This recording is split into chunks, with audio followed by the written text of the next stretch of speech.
जबलपुर की पनागर में crime branch और थाना पुलिस की संयुक्त कार्रवाई में नशे के सौदागरों पर बड़ी चोट की गई है। पुलिस ने 2 आरोपियों को 160 नशीले इंजेक्शन के साथ रंगे हाथों गिरफ्तार किया है। आरोपियों के खिलाफ एनडीपीएस एक्ट के तहत केस दर्ज कर आगे की कार्रवाई जारी है। पकड़े गए आरोपियों के नाम सचिन उर्फ राहुल पटेरा और गुड्डू उर्फ पुरुषोत्तम काछे है।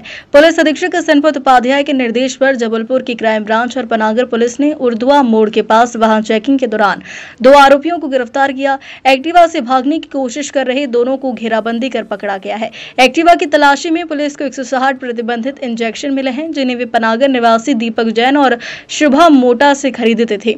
दोनों आरोपी पहले से कई आपराधिक मामलों में लिप्त रहे हैं। पुलिस ने एनडीपीएस एक्ट व ड्रग कंट्रोल एक्ट के तहत केस दर्ज करते हुए मुख्य सप्लायरों की तलाश शुरू कर दी है।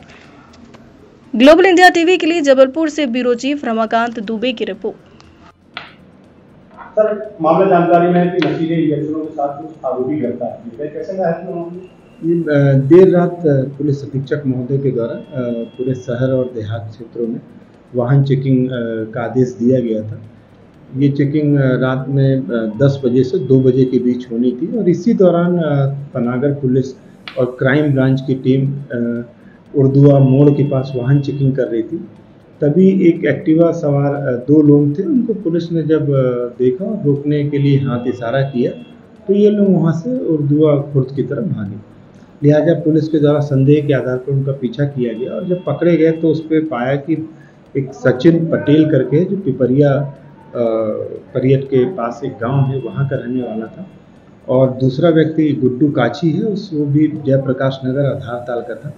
जब इनसे नाम पता पूछने के बाद इनकी तलाशी ली गई तो इनके पास एक थैले में करीबन 160 एम्पुल नशीले इंजेक्शन मिले, जो इनके द्वारा जगह जगह से विक्रय किए जाने की बात इनके द्वारा बताई गई।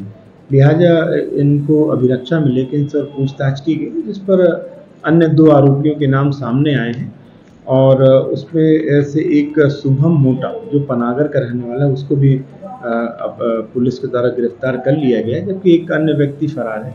इनके विरुद्ध एनडीपीएस एक्ट और Madhya Pradesh drug control act के तहत कार्रवाई की गई है और 3 आरोपियों को जेल दाखिल कराया गया है।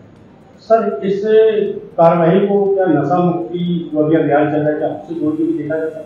जी, पुलिस अधीक्षक महोदय के द्वारा इस संबंध में विशेष मुहिम जो चलाया जा रहा है उसके तहत नशा मुक्ति का जो अभियान है उसमें 2 पार्ट हैं। एक तो लोगों को नशा से दूर रखने के लिए लोगों को व्यापक एक सलाह सुझाव और समझाइश देना, और दूसरा जो इस तरह का कृत्य अवैध कृत्य कर रहे हैं उनके विरुद्ध कठोर कार्रवाई करना। लिहाजा ये उसी के परिणाम स्वरूप ये कार्रवाई की गई। सर, ये इंजेक्शन लाते कहाँ से थे और सप्लाई कहाँ करते हैं? इस संबंध में एक आरोपी फरार है जो इनका एक सरगना है, उसके पकड़े जाने के बाद इसमें और चेन आने की बन पाई।